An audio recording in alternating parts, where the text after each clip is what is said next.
Jaalatti dhugaa hannaa wakkaati Iyyootti dabartee gafuunsi qabdi Namoonni tokko amma yoo fakkeenya fudhattee jettee har'a wal bartaa har'a halkan wajjiniin dubbataa bultaa jireenya kan kee hunda isaa nama tokko dhugaa isaa ta'u soba isaa ta'u itti himaa bulta namni sunis jireenya isaa hunda sitti himaa bulta. Anis garuu jaalala duraasanii hin qabuuf onnee koo ka jalqabamiite waan ta'eef shamarran kamuu isi manatti fakkaatti waan shamarra ta'e waliin haasa'uu hin fedhu. Dhuguma na himi ammumaa osoo dhihoo jiru ganamaan Dhuguma na himi ammumaa osoo dhihoo jiru ganamaan Garuu jaalalti maallaqanii fiddi maalleeyni ammas jaalaltanii idha. Sana booda hanga barbaadde nama kana wajjin jiraatte gidduu jiraatti walitti bu'iinsi wayii uumame sababni wayii uumame sababa kana barbaadde an waadaa kee guutuudhaaf an deebi'e gaafa jettu sorry anatti dhugan.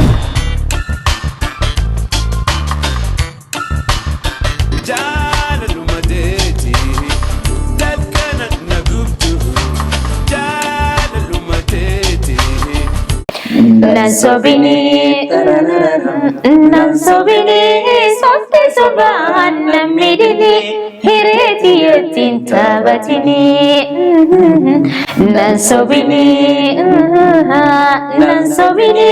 softe sobaan namni dini hireeti yettiin taphatini Dhuguma na himi ammumaa osoo dhihoo jiru ganamaan Dhuguma na himi ammumaa osoo dhihoo jiru ganamaan Jaalatti dhugaa hannaa wakkaati Iyyootti dabartee gafuunsi qabdi Jaalatti dhugaa hannaa wakkaati Iyyootti dabartee gafuunsi qabdi Hawwi dhugaarraa yaa uummattee hangar lamaaniin ta'uu qabdi Yookas hin taane hafuu qabdi riqicha dabruun nama dhibdi Yookas hin taane hafuu qabdi riqicha dabruun nama dhibdi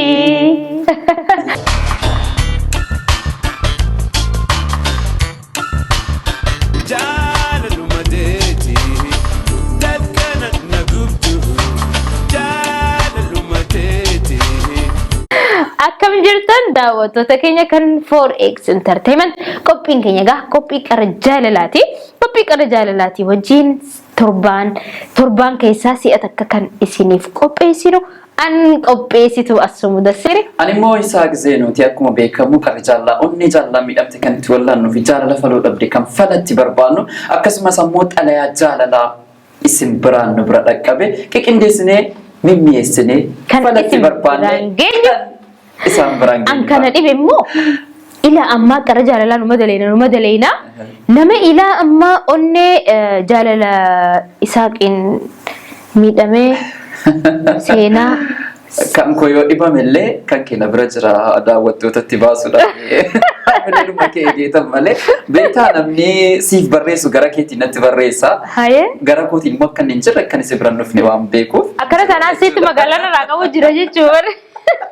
Komentii miidiyaa qara jaalalaa jalatti YouTube jala komentii osoo deemu jiru ija na fuute keessaa komentiin takka maal itti beekta? Wow majaalalaa soyitanii akka yaadeessatti mee dura sosin lama wal jaaladhaan agarsiisadha jee. Dirqama nuti qophii kana qopheessuudhaaf naaf isaa jaalala eegaluu qabna maali qoy? TikTok jalatti illee gaafa sagantaa kanarraa murree gama forexiin gadhiifnu miidiyaa dhuunfaa keenya irratti illee kan gadhiisnu isin wal biraa toltu isin lamman nama irratti waan akkasiiti dubbii keenya irratti wal biraa nu jaallachuu keessanii fi guddaa isin galateeffannaa galatoomaadha jaalannasi jaalala nuuf qabdanudha kan isin ibsa. namni lama akka khiyyaa fi isaa waa'ee jaalalaa xiinxalee bifa kanaan waa'ee jaalalaa harka persentii dhibbarraa 50 haga takka ni beeynaa jennee osoo isiniif gaggeessinu namni akka khiyyaa fi isaa wal jaalachuun ta'u maaliif yoo naaf inni wal jaalanne warroonni biraa ka jaalalan beeyne akkam ta'a amma isaa dubartii takka jaalalan beeyne jaalala qabsiisee barsiisee ta'e isaa godhachuu qaba anis akkasumatti kan jaalal beeyne qabadhee khiyya godhachuu qaba naafi isaa wal jaalanne jechuun namoonni meeqa rakkoo irra gahanii tokko tokkoofis dhaggeeffachuu qofa osoo hin taane daawwattootas dhaggeeffachuun bareedaadha. So diduba makkatti akkana taanaan maaliif gaaffii jaalalaa naaf hin qopheessine ta'e? Egaa akkuma kanaan dura xalayaan jaalalaa nu bira dhaqqabu har'as xalayaa jaalalaa ajaa'ibaa tokko nu bira dhaqqabeeti jira. Har'afaa nama miidhame. Xiqqoo isiin ulfaata murteessuudhaaf isillee ni ulfaata. Isii irratti murteessuudhaaf isa irrattis murteessuudhaaf baay'ee xiqqoo isii humna keenyaa ol ta'eeti jira garuu hanga dandeenye tokkotti waan ta'a jennee yaadne kana ta'a. Sababni isaa kun waan ta'eefi kun osoo ta'ee gaariidha jennee kan yaada mataa keenyaa kenninuuf ta'uudha kan isin beeksisnu mee xalayaa kana dhaggeeffannee walitti adeemnu. Akkam jirtu qopheessitoota qara jaalalaa ani maqaan koo Abdiisaan jedhama. Kadhaladhee guddadhee godina Arsii lixaa aanaa Gada Basaasaati.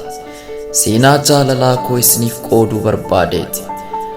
Akkas ture bara 2013 mucayyoo maqaan isii Misiraa jedhamu takka waliin akka tasaa telegiraamii irraan wal baranne. Guyyaa tokko ganama haayinaan jettee anillee deebiseen haayi jedheen achirraa jalqabee waliin haasa'uu jalqabne.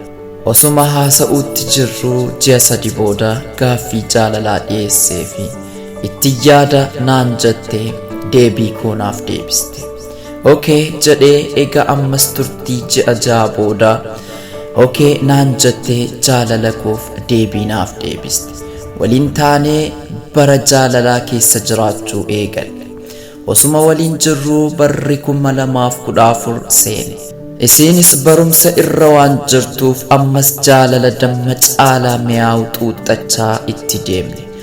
Osuma akkasitti jirruu isiin bara sana waan kutaa 12 barattuuf labsii mootummaan labseen barattoota qormaata biyyoolessaa dhaabbilee olaanootti akka fudhatan waan ajajameef qormaata fudhachuuf gara yuunivarsiitii Ciroo qajeelte. Anis gaggeessee jaalallee koo baay jedheenii biraa deebi'e. San booda turtii 7 tokko booda deebi'anii dhufani. Simannaa bareedaa godhee fi gara mana isaanii geessee biraa gale. Osuma akkasitti jirruu guyyaa tokko wal lolle baay'ee walitti mufanne. Hiriyoonni koo dhaga'anii anaaf isiillee yaamanii maal taatanii jedhanii nu gaafatan. Jennaan ani isuman shakka malee waan biraa miti jette. Inni nama ammatti bultii keessa seenuu hedu miti. Inni dhiiraa umriin dhiiraa akka shamarranii miti. Ani shamarranii amma yeroo kanatti nama baay'eetu na barbaada garuu waan isaa jaalladhuuf eenyunuu hin laalu isa waan shakkeef walii galuu hin dandeenye jettee hiriyoottan kootti himte. Amma furmaanni maal jette jedhanii gaafatani. Isiinis akkas jechuun deebisteef ani akka waadaa naaf galuun barbaada jette. Agasitti okay jedhanii na gaafatan rakkoo hin qabu jedheenii deebiseef. Haganumaan jarri nu lachuu harka wal nu qabsiisanii waadaa guddaa wayii nutti fe'ani. Sanirraa kaasee nu lachuu waadaa saniin wal sodaachisaa jireenya keenya itti deemne. Osuma akkasitti jirruu kallattii ani hin beekneen gurbaan duraa abbaa isiitti ergatee jennaan gabbara birrii Itoophiyaa 200,000 itti qabate. Jennaan sodaatee dhiise tokko akka anaaf isii waliin jirru dhaga'ee natti dhaadate. Guyyaa muraasa booda jaalallee koo fudhatee bade. Abbaan isii dureessa waan ta'eef baay'ee barbaachisee gurbaa seeraaf dhiyeesse. Manni murtii isii waamee gaafatee jennaan fedha kiyya jettee himannaa abbaa harkaa jissite. Anillee baay'ee gaddee dhiisee biraa gale. Amma garuu waan biraatu uumame. Isiinillee ji'a 7 booda baddee gara maatiitti deebitee jirti. Waadaa siif qabu guutuuf jecha kana raawwadhe jetti. Garuu wanti isaa na dhibee dhugaan waadaa kooti moo faayidaa dhuunfaa laaltee ka jedhu bitaanatti gale. Amma garuu anillee biyya keessa hin jiru, biyya Awustiraaliyaan jira. Maatii kootiif hiriyoonni koo faayidaa dhuunfaatiif si barbaadde malee kuni jaalala miti jedhanii, anis garuu jaalala duraa sanii hin qabuuf.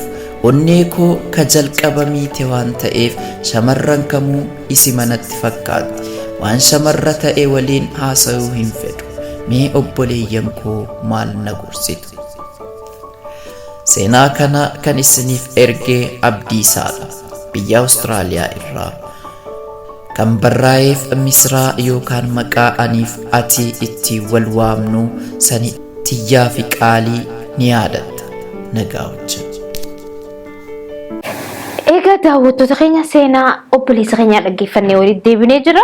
Seenaa kanarraa isin maal hubattanii maaltu isinii gale? Obboleessa keenya maal jettanii gorsitu? Koomentii jalatti akka nu katabdan akka hin daganne, namuugaa walirra beeku osoo hin taane namuu akka ilaalcha isatti namni tokko yeroo miidhamu akkana yoonii fi kan godhu ta'e miidhaa sanirraa xiqqishoo ni fooyya'aa jettanii wanni isin yaadda yoo jiraate yaada san koomentii jalatti yoo gargaartan bareedaadha. Maaliif namni kun yaada tokko tokko namarraa gizee arkatu haala itti deebisaa namarraa arkatu sanirraa deebisaa isaa arkatee tasgabbaa'uu danda'a jennee waan yaadnuuf jecha yaada nuti qabnus isaaf qoonnee hawaasaafis akka yaada isaa qaban qoodaniif hireessinii kanneen jirra gaa'ee. Seenaan kuni maal akka dhaammatuu fi karam akka deemu nutis haga takka irraa haasoyna. Keessattuu namni wal jaalatu maaliif adda ba'a? Sababa maaliitiin sadarkaa adda bahuu san gahaa kan jedhurraa haga ba'ee nutti ni haasoyna. Maaliif nuti illee nama jaalannuun walitti dhufnee jaalala agarree adda baanee ammas nama biraa jaalannee jireenyi itti fuufa nama takka irratti hin dhaabbatu waan ta'eef. Soomee hayyeegaa isaa mee akka nama takkatti dubartii takka wajjin hara jaalalaati namni beeki namni kun wal jaalataa dhawaatuma wal jaalatu kana keessa sadarkaa adda bahuu sanis ni gaha. Immoo adda bahuu caalaa rakkoo isin jidduutti uumamte san furtanii hojii turuu furmaata hojii turuudhaa argachuu dandeessan. Yooniif maal ta'e naaf namni kun adda bahuu qabnaa jettee murteessita. Egaa guyyaa guyyaadhaan rakkoo uumamaa deemudha kan namni gargar ba'uudhaaf sababa ta'u inni guddaani. Duruma gaafa bultiitti see'ituu bultiittiin seeniniin duratti yookaan immoo gara jaalalaa murtaa'aa ta'e tokkotti seeniniin duratti namni tokko haalaaf amala walii qorachuun dirqama. Maal jaallataa, maal jibbaa, akkasumas maal jaallatti, maal jibbiti, waan akkanaa kana amalli siyoo maali jedhamee dura wal qoratameeti kan naqamee furmaata tokkorra ga'amu jechuudha. Jaalala murtaawaa ta'e yookaan immoo gara bultiitti kan deemamu. Tokko namni tokko si jaallateetu amala kan kee jibbuu danda'a. Amala kee hunda keessa osoo hin taane amala kee keessaa tokko wayii kan siif hin taane ta'uu danda'a. Namni kuni gaafa bultiitti seenee jedhe tariitii amala kana hin dhiisaa kan jedhu fa'a amala isaatii wajjiniin accept namni wal godhu jiraachuu danda'a. Gaafa dhaqee bultii keessa seenee jedhu namni kun amala sana yoo kan hin dhiisne ta'e obsee fi kan deemu ta'e jedhee amalli kun babal'ataa gaafa deemtu dhaqxee jireenya adda ba'u, jireenya bultii diiguu sadarkaa sanarra faa ga'uu dandeessi. Amma dhabeensis nama tokko bultiiwwan kan inni adda baasu jira qabeenyi jechuudha. Kanarraanis ta'ee dhiibbaan maatiis, dhiibbaan hiriyaas, dhiibbaan haala jireenyaa tokko akkati otoo hin jaallatin jireenya kan kee kana adda diigduu kan taasisu jiraachuu danda'a jechuudha. Tarkaanfiidhuma akkuma nama sanaatiin kan namni gara caalu keessatti dhiibbaan maatii bultiin akka inni diigamuuf sababa guddaa kan ta'u tokko kana. Amma fakkeenyaa maatiin kan kee namatti wajjin jirtu kana jaallachuu dhiisuu danda'a.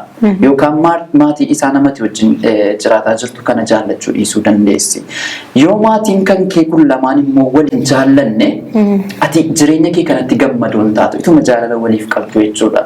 Kun dhiibbaa guddaa akka bultiin kun diigamtuufaa kan sababa godhu tokko keessaa kana jedhee yaada akka kootiitti jechuudha. Amma fakkeenya fudhattee jettee gara dhimma kan keenya kanarratti gaafa deebinu wajjiniin jaalala eegalanii turanii jaalala erga wajjiniin eegalanii turanii karaan jarritti wal baran illee karaa bilbilaatiin karaa telegiraamiitiin sana booda akki jarritti illee jaalala keessa galanii jedhan jaja fayyaa wajjin dubbatanii kaaniiti kan jarri jaalala eegalan hanga ta'e wal qorataniiru jechuudha. Hariiroo wajjin uumaniiru wal baraniiru jechuudha. Ariifataniiti miti kan isaan jaalala keessa seenan. Kun waan gaarii. Namoonni tokko tokko amma yoo fakkeenya fudhattee jettee har'a wal bartaa har'a halkan wajjin dubbataa bultaa jireenya kan kee hunda isaa nama tokko dhugaa isaa ta'u soba isaa ta'u itti himaa bulta namni sunis jireenya isaa hundas itti himaa bula. Laal namni tokko gaafa siqatu ga'umsa isaa malee dadhabina isaa sitti himu dubbii keenya irratti. Dadhabina isaa waan sitti himnee fi dadhabina isaa kan ammoo yoo walitti dhuftee guyyaan wal qorattee jette malee adda baafachuu hin dandeessu. Kanaaf yeroo baay'ee amma jedhe amma wanti ta'u amma jedhe amma diigamuu irratti carraansaa baay'ee bal'aadha waan ta'eef jarri kun amma isteeppii jaalalli wal gaafatamuu ga'urra ga'anii jiru. Jajaafaa keessadha kan isaan wal gaafatan. Kun hangam akka wal baran ibsuu danda'a. Hangam akka wal beekanis. Gaafa kana ta'u kanaan dura namni maatii isiitti ergate jira. Gidduudhaan wanti maallaqa baay'ee kafaleefa. Wanti kun baay'ee nama keessattuu jaalallee kan ka'e keessattuu dubartii takka gizee taatu nama ishiin jaalattu yoonii fi nama qabeenya hin qabne ta'ee yeroo itti nama dalagaa hin qabne yoo ta'e faamilii ishiidhaa kanatti namni wahii manguddoo ergatee gaafa fuudhu qabeenya qabaatee dandeessisaa jedhanii maallaqa guddaa yoo kennaan faamiliin ta'e yeroo masan si kannuu barbaaddi. Ati nama jaalatu sababni isaas asirratti waan tokko jira beektaa. Faamiliin kan kee jireenya bareedaa isaa akka ati jiraattu siif hawwu dubbii keenya irratti. San hawwanii ta'ee osoo jiru jireenya bareedaa isaan siif hawwuu fi gaafa ati bultii sana keessa seente isaan seenannis wajjin jiraatan sii galeemi. Maalleeyni amma maallaqni kuni dhugaadha. Nama lama kan wal jaalatu jidduutti taphaluma taphata. Garuu nama ati hin jaalanne maallaqaaf gaafa itti kennanii fi namni ati jaalatte tokko yoo maallaqa qabaatee heerumte yoo namni ati jaalatu tokko maallaqa illee qabaachuu baatu yeroo san keessatti isin nama dalagaa qabuu fi dalagaan teessan maallaqa fidu ta'e jaalatti teessan idaa adeemti haaromfamaa adeemti jechuudha. Yoonii fi garuu ati nama akkaan jaalattu akka ati barbaaddu bareedaa ta'e argatte gaafa bultii keessa jirtu yoonii fi maallaqa hin qabaan yoonii fi inninis nama dalagatee akkasitti jijjiirama fidu hin taane yoonii fi ishiinis nama dalagattee jijjiirama fidu hin taane maalleeyni dhabamuun isaa jaalala isaanii kanarratti hir'ataa fiduu danda'a. Rakkina fiduu danda'a. Hulaa babbanaa guddata jechuudha. Maalleeyni kuni dhugaadha jaalalan fidu garuu jaalalti maallaqa ni fiddi. Maalleeyni ammas jaalalta ni ida'a. Akkas ni ida'a garuu asirratti wanti beekuudhaa qabdu yeroo baay'ee waan qophaa tokkotti seenurraa waan ofii keetii lama taatee dhaqxee qopheeffattetu sitti tola. Akkasitti bareeda. Lama taatee hojjetatte yoo qarshii argatte. Obsan qaban malee namoonni keenya kaa'ammaa obsan qaban malee. Waan qophaa tokkotti deemurraa laal waan tokko jireenyuma kee keessatti waan tokko hojjetattee kanatti argattuu fi hojjetamaa kanatti argattu sin gammachiisu garaagarummaa guddaa qaba. Wanta ati hojjetattee dafqa keetiin argattu kun yoo nyaattu illee sitti tola yoo itti bashannantu sitti tola.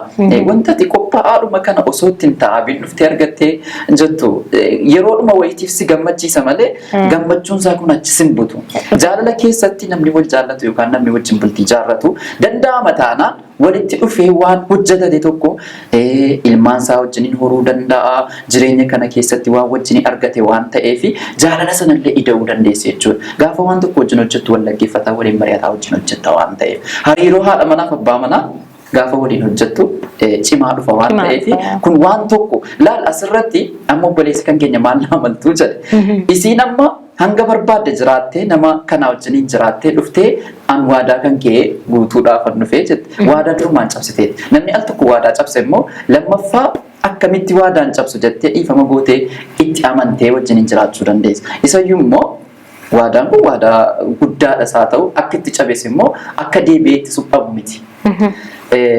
Nama kanaan dura maatii isii gaafate tokko wajjiniin fudhatee butiis haa ta'u fedha siitiinis wajjiniin deemte haa ta'u utuu namni kun dirqisiisee fudhatee galeera ta'eeti gaafa maatiin dhaqee himatu jaalladhee wajjin hin galeetti mucaan kun.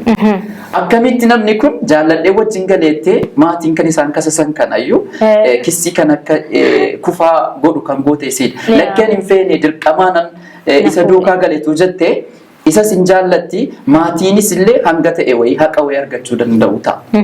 Kanaafuu waadaan isiin cabsite waadaa guddaadha waan ta'eef waadaa deebi'ee suphamuu hin dandeenyedha. Sana booda hanga barbaadde nama kana wajjin jiraatte gidduu jiraatti walitti bu'iinsi wayii uumame sababni wayii uumame sababa kana barbaadde an waadaa kee guutuudhaaf an deebi'e gaafa jettu sorry anatti dhugaarratti fakkaata. Yaa dhugaadha yoo waadaan kuni nam takka takkatti fedhii warra ajaja warraa guuttee dhufte deebitee immoo nama jaalattu saniif immoo waadaa saniin guutaa yoo jentu ta'e dogongora hara lamatti sanis faamiliis dhabuun fedhu nama jaaladhus dhabuun fedhu hin ta'u bakka kana yoo hireen akkanaa kan sirra geessu ta'e takka nama jaalattu dhabu takka faamilii ta'e dhabudha. Lamaan keessaa tokko qofaatu sii milkaa. Kan sii immoo asirratti guutummaan guutuutti immoo badiin kan siiti faamiliin amma namni kuni isii akka butiitti isaa jennu dirqamaan fudhatee deeme osoo maatiin hin beekin maatiin deemanii kasasaniiti jiru gaafa maatiin kasasanii jedhanu mana murtiitti fedha keetiin immoo dirqamaan si fudhatee deeme jennaan fedha kootiin jaalladheetanii jettee duukaa deebistee jechuudha maatiillee hin qaanfachiise siin. Kanaafuyyuu ituu maatiin dirqamaan itti kennan ta'eeti hanga ta'e dhiibbaan maatii sirra jiraachuu danda'a. Isiirra dhiibbaan maatiin jiru gurbaan kun hin jaallata wajjin jaalala wajjin turaniiru namni kun gabbara hedduus itti baasee gaafatee ture maatii dirqamaan fudhatee deeme sodaachisoos haa ta'u. Mumkin amma dubartiin takka yoonii fi gartee waan san kan kaaddu ta'e osoo hin jaalatiin butamtee deemte eefa maatiin kasasan booda dhugaa jirtu himuudha. Tarii inni waan wahiitiin ishii qabee ishii sodaachisuu danda'a. Yeroo san keessatti fakkeenyaaf hamma wantoota tokko tokko jiraame waan ati wanni sun akka beekamuun feenee jira bara. Faamilii teettis tahee karaa biraatiinis tahee haruma fedheeniyu yoo waan akkanaa gootu ta'e anis waan akkanaatiin godha. Bifa jiruun dubartoota meeqa bifa saniin sodaachisanii itti fayyadamanii jira. Tarii waan akkasii sun faan ishii bira jiraatee yoo waan akkasii saniif yeroo sanitti waa jettu ta'e yeroo sanitti akkasitti nama jaallattu san miitu ta'e eefanaa yoon kan itti deebitu illee ta'e haala jiru san ibsitee fi yoonii fi gartee walitti deebi'aniitu sadarkaa fursaa kannee fi hiree kannee fi walitti deebuu baatan illee dhugaa jirtu itti himte akka inni gartee gaafa dura dursuu ishiin na dhiifteetitii waadaa hiyya diidee deemtee bakka biraa seentee jee akkan amanne fuula duraafillee jireenya fuula duraa dubartii biraa amanuu dhabuu danda'a. Akka san hin taaneef haga dandeessutti waan yeroo san uumame gaa nuti hin beeknu ibsitee yoonii fi isaaf ifa gootee bareeda. Doorsisni tokko wayii addatti kan isiin keessa ba'uu hin dandeenye wayii yoo jiraate ta'e kanaafan akkas godha jechuun dandeessi. Amma isiin kallattumaan kan isiin keessee fi waadaa waliif galle sana diiguu hin barbaanne waadaa sana guuttachuudhaafan isa jalaa ba'ee dhufee jette. Kanaaf na doorsisee kanaafan duukaa deeme kanaafan gaafa mana murtiitti dhiyaadhu kanaafan akkas jedhe jettee wanti ibsiteef tokko jiru. Kanaafuu nuti kamirra dhaabbannee murteessina yoo sababni guddaan tokko wayii hin jiraanne callisteetuma hanga ta'e wajjin hin jiraattee dhuftee ansin jaalladha siluma kanatti jettu nam tokko wajjin hin jireenya kan kee jiraatte yookaan sii ta'uu dhiisuu danda'a nama sana wajjin walitti buute ani meeshaa miti kan namni bakkuma na kaa'e sana taa'u. Deebi'ees immoo akka inni jedhetti jaalalan isiidhaaf qabu hirrateeti jira. Bakkan ergasii isiidhaaf kenne sun hin jiru jedheera. Namni kun har'a tarii hanga ta'e wayii fudhachuu danda'a mucaa kan accept gochuu danda'a. Yoo akka durii sanatti hin jaallanne ta'e ofis miidhaa shakkiidhaan wajjin hin jiraata. Isiinis jaalala barbaadu sana yoo sarraan arganne jireenya ta'uu danda'u. Kanaafuu ana akkanatti fakkaatutti ani fudhadhuu jettee dubartii takka kan jaalattu amma fakkeenyaaf ati dubartii takka dhabuu hin dandeessu bara amma yoonii fi fakkeenya godhannee isumaa yoo gamta katti qabne seenaa malee asirra yoo gahe maal yoo si taate maal goota kajoo tokko yoo sirra gahe amma dubartii akka malee jaalataa jennu baay'ee jaalatta nama kana dhabuu hin dandeessu. Yeroo san keessatti gizee yeroo ati gartee jaalalti sun si qabdee wanni akkasii sun sirra geesse malee qooda namaa ka'uu hin dandeessu. Garuu yoonii fi yaada imaajiniif dura goone ati wanni akkasii sun yoo sirra gahe osoo si wajjin jireenya jaalalaa jiraatu jirtu yoonii fi nama biraa heerumte nama sanii wajjin immoo akka yeroo gaafa si wajjin jirtu tahuu fi didee nama saniin adda baatee sitti osoo deebite ati asitti hireen kan ituuf jechuudha. Akkamittiin hiree kennaaf? Maaliifan hireen kennine yoo dhugaan jaalatte kan nuuf yoom kudhan dhugaan jaalladhe isiin deemte ilaallattee itti barra an bakka tokko hin jira isiidhaan gaafa anillee deemee ilaalladheeti deebi'ee yoo ilaallachuu dhiise iyyuu deebi'ees yoo ilaalladhe isiittiin deebi'uun sababni isaa asna keessee arrakkoon qabu siifan jiratu hin jedhu meedha qeellaala jettee filamu tokko wayiituun jaalladhu nama biraatti wajjin hariiroo uumte namni sun ta'uuf dinnaan gaafa kannattee deebitu yoo ta'e jedhe an nama meeshaa miti meeshaatu bakka tokko wayii keessee bakka sanatti fudhatta waan ta'eef maaliif isiin dhaqxee ilaallattee dhufteetti gaafa dhuftee jettu an meeshaa jijjiirraati miti an nama waan ta'eef gaafa siin nama kana nama jaalladhu tokko nama biraa wajjiniin hariiroo uumtu sana miira akkamii sitti dhaga'ama nama tokko namatti jaallattu nama biraatti wajjiniin jiraachuu eegaleera jireenya jalqabeera jettee gaafa yaadu tokkoffaa sammuu kan keetiif miidhamta onneen kan keen cabaa lammaffaa abbaan sun bakka barbaade deemee gaafa sitti deebi'ee jedhu akkasan nama xiqqaadha ofiis hin xiqqeessitaa barbareechite. Saniifuu ati isaa qeyooniif bifa saniin dhufte qoy dura dursu atis asuma taa'ii na eegi anillee deemeetiin fuudhee hiikee deebi'ee immaajiin godhee waan dhagaamu laalee deebi'ee hireesii hanna jechuun hin ooltu. Ani hin jedhu akkasii hin jedhu. Sababni isaa isii waan deemtee maaliif deemtee dhufteef anis dirqama deemeen dhufa jechuu osoo hin taane anis hin deemus yoon barbaade hin deema deemee illee deebi'ee isii wajjin hin ta'u. Sababni isaa ana jaallatu inni kanarra tarkaanfattee deemtee nama wajjin hin jiraatti taana borca irraan qabu. Isii kana wajjin akkamittan amane namni walitti bu'uu danda'a. Jireenya wajjin jiraattu keessa jireenya keessa yeroo hunda gammachuun qabdu yeroo hunda waliin galtu haala jireenyaatiin walitti bu'uu deemta lakkoofsa walitti buuteen isiin ammas ati naan taane bakka itti deemte kan nama biraatti wajjin hariiroo uumte ammas achi as deebite yoo ta'e jedhe jireenya maalii ture kun an yeroo isiidhaaf yeroo natti dabarsuudha jechuudha haala kanaan kanaafuu kun waan fakkaatu miti akka obboleessa kan keenyaaf wanta hin dhaamu utuu sababa gurguddaa wayii kaawwattee waan ittiin doorsifamte wayii qabaatte kanaaf na doorsise jette ta'ee hin jaallatta utuu si jaallattu dirqamaan amma laal dirqamaan fudhatee galee gaafa jalqaba sana booda gaafa maatiin immoo kasa sanuuni himatanuuni jaalladhee wajjin galee namni kun hangam onneen isaa cabe bakka sana dhaabbattee walaalteetta ta'e jedhee jaallatta namni kun gaafa fudhatee galee maatiin kee siif dhaabbatanii jedhan maatiin siif dhaabbatanii jedhanu nan jaalladhe gaafa jettu waa lamaan miidhamte.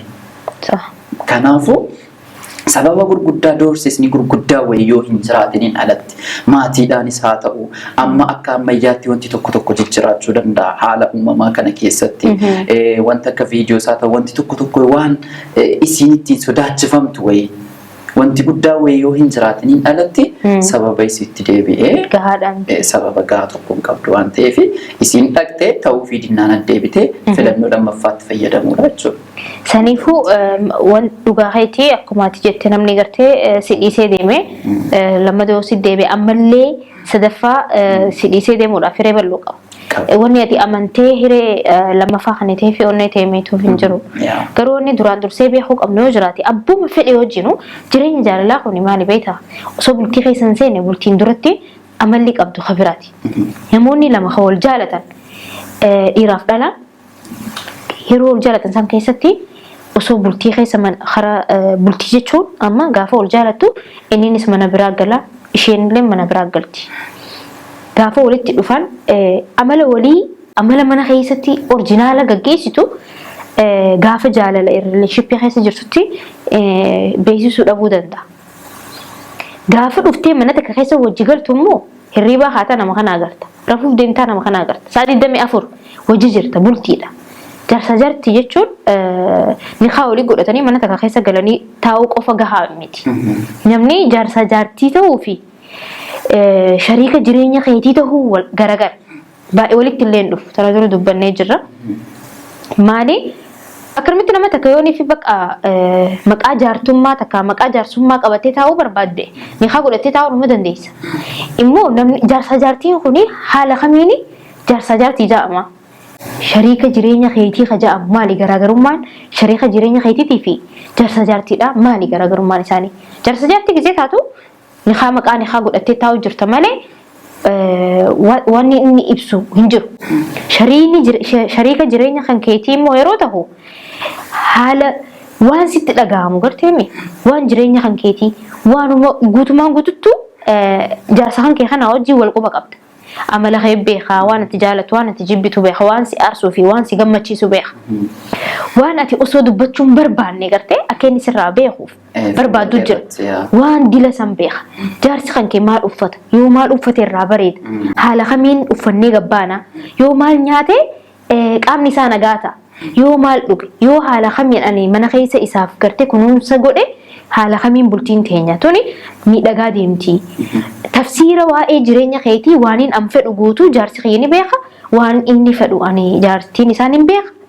Haala kanaatiittu shariika jireenya keetii jaarsa jaartii jaamu malee maqaadhaaf jaarsa jaartii taatanii ni haa godhatanii amala waliin beeytan eessa oolte arra maaliif jirti arra maalitti jira uffannaa maalii uffatee bakka sana dhaqee eega arra maal saahibban isaa kana keessa saahibban kamii wajjin arraan tana ala gabbee qophii qaba saahibban kamii wajji gabbee tasnaanna'u jira vaakeshina eenyu wajji deemee taraa tana akkamitti deemuu qabna guyyaa arraan tana haa oole kana galgala biratti haala kamiin akka jireenya dabarsaa turan maal tokko isa gammachiise maal tokko isa aarse ishiinis haala kana yoo kan walitti himan ta'e isaan kana malee jaarsa jaartii jaamu maqaadhaaf ni haa godhatanii mana keessa taa'u jaarsa jaartii jaamu. Dirqama jaarsaaf jaartii ta'uu qabu na jennedheetuma mana tokko keessa galanii jiraachuun akka waliin jaalalaa wajjin jiraatan hin ta'u waan ta'eef haala kanaan gizee jiraattu. Yaada gargar bahuu adda bahuudhaan ni xiqqaata. Gargar bahuu caala akka wajjin turta waan isin godhutti jira.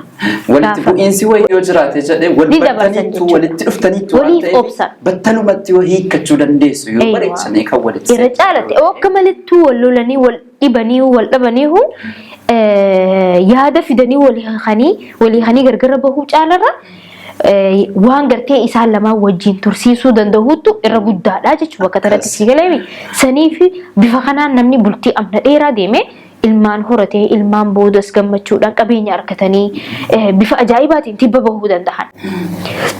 Yoo haalli kun hin jiraanne immoo waanuma xiqqishoo isin waloltan kanaattu gargar isin baasuu danda'a. Waanuma xiqqoo lolanii irratti jaartiinis na hiiki jettee kaatee fiigaa deemtii innillee aboo yoo ofirraa hiike maaltu na darare. Maaltu rabshaa dila kana wajjin obsuun naan gahee haja'uun fiigee hiika jechuudha. Yoo ni figaruu isaan jidduu wanni dilli takka jiraatte hoo akkaataa isaan itti gartee bultii sadarkaa kanarra gahan gaafa waliin dhufan akkam turanii jidduu sanatti haala kamiin turanii maaltu jidduutti uumamee kana hunda dabruu danda'anii gaafa deemanii immoo bultiin isaanii hundeen isaanii jalatti jabaatte gaafa san adda baanallee yoo ja'amallee waan dile isaan dabarsan kanaatiittu iji isaan dura dhufa jechuudha. Sababa sanii wal hiikuun filatan wajjin jiraachuun filatan jechuun waan san furmaatatti kannanii. Akkasii jiree seenaan keenya har'aa waan baay'ee keessaa akka nu seennu nu godheeti jira. Namoota kaaniif barnoota guddaa akka inni ta'u abdii guddaa qabna.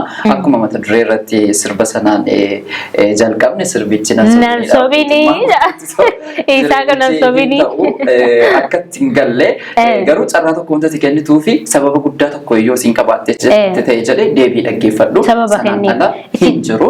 Itti deebi'uuf illee osoo hin taane sababa san kan yoo kan qabaattu ta'e akka ati fuula dura dubartii biraa amantuuf sababa ishiin qabdu gaafadhu yoo onneen tante diwdiw si jettee itti deebi'uu barbaades mirga keeti kana kun murteeteeti. Eegaan daawwattoota keenya qophiin keenya kan qara jaalala akkana fakkaata akka bashannanaa turtan abdii qabna. Koomentii fi laayik sabskiraayib hin irraanfatinaadha. Seenaa biraammoo ammallee silkii teenya taas jalatti argattan kanaan nu erguu hin dagatinaadha. Haga beenutti isiniif qoonnaa haga qophii jaalala kan biraatiin walitti deebinutti turtii gaarii.